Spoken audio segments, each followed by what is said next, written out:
ابھی ہمارے یہاں ایک شادی ہوئی تو ان کو خبر تھی کہ بینڈ باجا نہیں بجانا، تو انہوں نے کہا جی بارات تو بڑی دور سے آئی ہے تو یہ تو مان نہیں رہے، تو ٹھیک ہے بھائی بجاؤ۔ جب بجا لیا تو ساری رات ڈھونڈتے رہے، کوئی مولوی ملا نہیں نکاح پڑھانے کے لیے۔ صبح کو پڑوس کے کسی قصبے میں گئے کہ جی کوئی مولوی مل جائے، تو اس نے بھی کہا کہ بھائی جہاں جن لوگوں کے یہاں گناہ کیا ہے وہیں چلے جاؤ۔ اب وہ مولویوں کا اتفاق تھا کہ ان کو پہلے ناک رگڑنا پڑا، مسجد میں جا کے توبہ کرنی پڑی، اس کے بعد ان کا نکاح ہوا۔ تو علماء جو ایسا فیصلہ کرتے ہیں قابل تحسین ہے۔ معاشرے میں ہم لوگوں کی بڑی کوتاہی ہے۔ دراصل میں کیا ہوا کہ جو ہمارا دینی حلقہ ہے تو انہوں نے ایک تحریک شروع کی کہ لوگوں کو عمل بالمعروف کی طرف بلائیں، اور ماشاءاللہ اتنی تیزی سے بلایا اور ساتھ میں قسم کھا لی کہ نہیں انل منکر کی بات نہیں کریں گے، مطلب کسی کو ناراض نہیں کریں گے، مطلب کسی کی دکھتی رکھ کے اوپر ہاتھ نہیں رکھیں گے، مطلب کسی سرمایہ دار کو ٹوکیں گے نہیں۔ تو اس نے ہمیں خسارے کی طرف بھیج دیا۔ جو جہیز کی شادی ہوتی ہے علماء کو چاہیے کہ اس کا نکاح پڑھانے سے انکار کریں۔ جن شادیوں میں بہت زیادہ روپیہ خرچ ہوتا ہے وہاں دیندار لوگ تو کم از کم اپنے گھر والوں کو کہیں کہ جی میں نہیں جاؤں گا، چاہے وہ کسی کا ماموں ہے، چاہے وہ چچا ہے، چاہے وہ بھائی ہے، چاہے وہ عزیز ہے، چاہے وہ اقارب میں سے ہے، صاف طور پر انکار کرنا چاہیے۔ تو میں یہ سمجھتا ہوں کہیں نہ کہیں بیٹی والوں کی بھی کمزوری ہے۔ ایسے نالائقوں کو تو بیٹی دینی ہی نہیں چاہیے جو دہیز کی مانگ آپ سے کرتے ہوں۔ السلام علیکم ورحمۃ اللہ وبرکاتہ۔ اردو نیوز انڈیا کے معزز ناظرین کو خوش آمدید۔ ناظرین میں احتشام نظامی قاسمی آج ہمارے ساتھ خاص مہمان تشریف رکھتے ہیں، شاہی امام پنجاب حضرت مولانا عثمان رحمانی لدھیانوی صاحب۔ سب سے پہلے ہم حضرت کا شکریہ ادا کرتے ہیں کہ حضرت نے اپنا قیمتی وقت ہمیں دیا۔ حضرت آپ کا شکریہ۔ بہت جزاک اللہ۔ حضرت آپ ہندوستان میں ایک بڑے مذہبی رہنما کے طور پر جانے جاتے ہیں، آپ کے ایک آواز سے لاکھوں مسلمان جمع ہو جاتے ہیں۔ اس وقت جہیز کا مسئلہ بہت تیزی سے عروج پر ہے اور بہت سی بچیاں بے نکاح گھروں میں بیٹھی ہوئی ہے، صرف وجہ یہ ہے کہ ان کے پاس مال اسباب نہیں ہے۔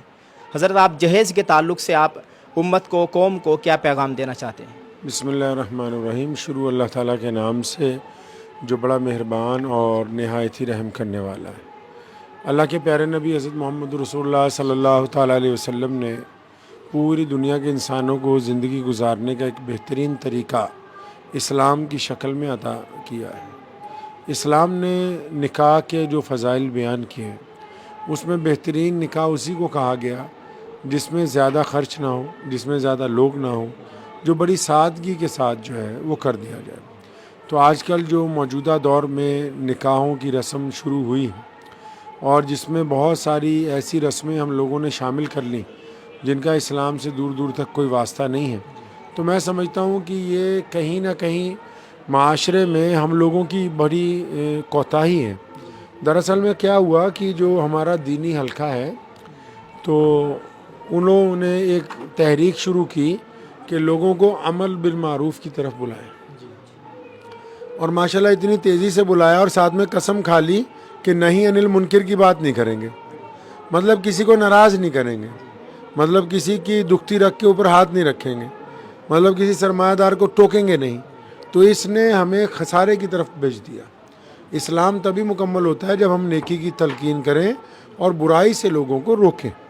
تو میں یہ سمجھتا ہوں کہ جو شادیاں ہوتی ہیں، جو جہیز کی شادی ہوتی ہے علماء کو چاہیے کہ اس کا نکاح پڑھانے سے انکار کریں۔ جن شادیوں میں بہت زیادہ روپیہ خرچ ہوتا ہے وہاں دیندار لوگ تو کم از کم اپنے گھر والوں کو کہیں کہ جی میں نہیں جاؤں گا، چاہے وہ کسی کا ماموں ہے، چاہے وہ چچا ہے، چاہے وہ بھائی ہے، چاہے وہ عزیز ہے، چاہے وہ اقارب میں سے ہے، صاف طور پر انکار کرنا چاہیے کہ جی آپ کی شادی میں فضول خرچی ہے، تو تاکہ لوگوں کو یہ میسج جائے کہ اسلام نے جن شادیوں کا ذکر کیا یہ شادیاں ان شادیوں سے میل نہیں کھاتی۔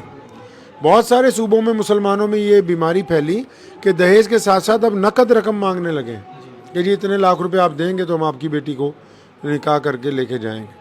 تو میں یہ سمجھتا ہوں کہیں نہ کہیں بیٹی والوں کی بھی کمزوری ہے۔ ایسے نالائقوں کو تو بیٹی دینی ہی نہیں چاہیے جو دہیز کی مانگ آپ سے کرتے ہوں، اور وہ دہیز جو مانگنے والے ہیں وہ دہیز مانگ لیا یا زکوٰۃ لے کے کھا لی تو دونوں ایک ہی بات ہے، یہ بھی ایک بھیک کا کٹورا ہی ہے۔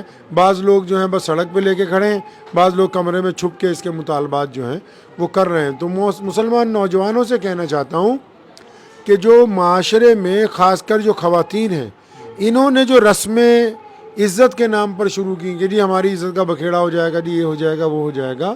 اپنے گھر میں اپنے ماں باپ کو یہ سمجھائیں کہ ہمیں اللہ اور اس کے رسول صلی اللہ علیہ وسلم پیارے ہیں، نہ کہ جھوٹی رسمیں پیاری ہیں. اگر آپ رسول اللہ سے محبت کریں گے انشاءاللہ تو میں سمجھتا ہوں کہ یہ برائی جو ہے بڑی حد تک رکے گی انشاءاللہ. اچھا حضرت، ایک بڑا مسئلہ یہ ہے کہ مسلمانوں کی شادیوں میں دیکھا جا رہا ہے کہ بینڈ باجا اور ڈی جے بجایا جا رہا ہے، آتش بازی کی جا رہی ہے. اور امیٹھی اتر پردیش کے علماء کرام نے، تمام علماء کرام نے متحد ہو کر بڑا قدم اٹھایا ہے کہ جو ڈی جے باجا بجائے گا، آتش بازی کرے گا، ان کا نکاح نہیں پڑھایا جائے گا، جنازے کی نماز نہیں پڑھائی جائے گی. تو آپ اس فیصلے کو کس طرح سے دیکھتے ہیں؟ آپ کیا کہیں گے؟ ہمارے ہاں تو پنجاب میں شروع سے رواج ہے. میرے والد محترم مرحوم شیر اسلام مولانا حفیظ الرحمن لدھیانوی رحمۃ اللہ علیہ، ہمارے ہاں پہلے سے اس بات کے اوپر اتفاق رائے کی گئی کہ اگر کوئی بینڈ باجا بجائے گا، پٹاخے بجائے گا، تو شادی میں نکاح کوئی بھی نہیں پڑھائے گا. ابھی ہمارے ہاں ایک شادی ہوئی تو ان کو خبر تھی کہ بینڈ باجا نہیں بجانا، تو انہوں نے کہا جی بارات تو بڑی دور سے آئی ہے تو یہ تو مان نہیں رہے، تو ٹھیک ہے بھائی بجاؤ. جب بجا لیا تو ساری رات ڈھونڈتے رہے، کوئی مولوی ملا نہیں نکاح پڑھانے کے لیے.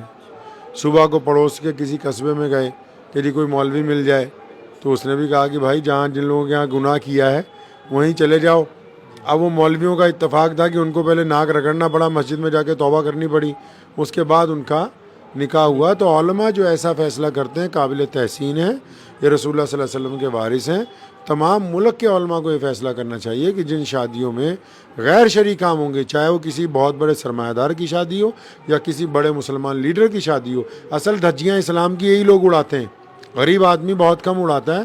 جن لوگوں کو اللہ تبارک و تعالیٰ نے کچھ نہ کچھ عہدہ یا کچھ نہ کچھ دے رکھا ہے، وہ یہ سمجھتے ہیں کہ بس یہ تو ایک ایکسٹرا آرڈنری جاب ہے اسلام. تو علماء کو چاہیے کہ ایسی شادیوں کا خود بھی بائیکاٹ کریں اور کسی کو بھی نکاح پڑھانے کے لیے وہاں نہ بھیجیں. ہم نے اب تک جو اپنے اکابرین کو دیکھا ہے، اور علماء دیوبند کے جتنے بھی آپ اکابر حضرات کو دیکھیں گے، تو وہ کبھی بھی بہت بڑے سرمایہ داروں کی ان شادیوں میں جن میں غیر اسلامی رسومات ہوتی تھی، یا وہ سرمایہ دار جو غیر ناجائز طریقوں سے پیسہ کماتے تھے، ان کے گھروں میں دعوت کھانے نہیں جایا کرتے تھے.